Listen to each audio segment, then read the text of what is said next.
Well, sometimes we'll see graphics like this. Look at all the color here. The winds can sometimes gust to near 50 miles per hour, if not more than that. The map here showing tropical storm force wind gusts in many areas. But wait, how can this happen? Number one, an absence of a tropical storm. And number two, how do we get all these winds in such a broad area? Sometimes we'll get strong winds coming out of thunderstorms, right, in the summertime. But this is broad, right? This isn't just one area that's getting strong winds. This is area wide. Well, let's talk about how this happens. So this is what we call gradient winds or pressure gradient winds. This is happening on a broad scale.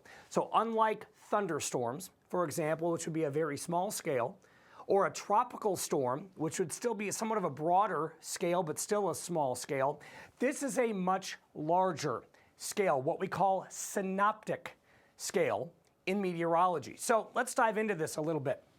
We have high pressure in this case down to the south and low pressure up to the northeast. Now, the way to look at this map is in Texas, pretend like you're at the top of a hill and you're looking down towards the area of low pressure. Now, another way to kind of conceptualize air pressure is high pressure, there's more air pushing down on you. Low pressure, there's not as much air pushing down on you. Kind of like when you go into an airplane, right? And they pressurize the cabin because as you go up, the air pressure gets lower. So they've got to pressurize the cabin to make sure that, as humans, we're used to a certain air pressure, right? So you can kind of conceptualize it a bit that way. Well, how does air pressure relate to winds?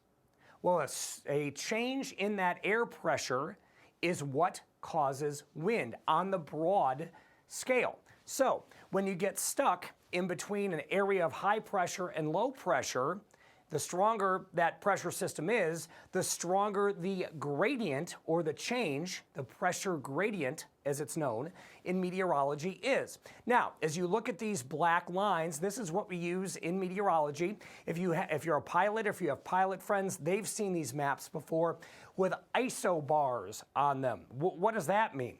Isobars are lines of equal barometric pressure. So the closer the lines are together, the windier it is.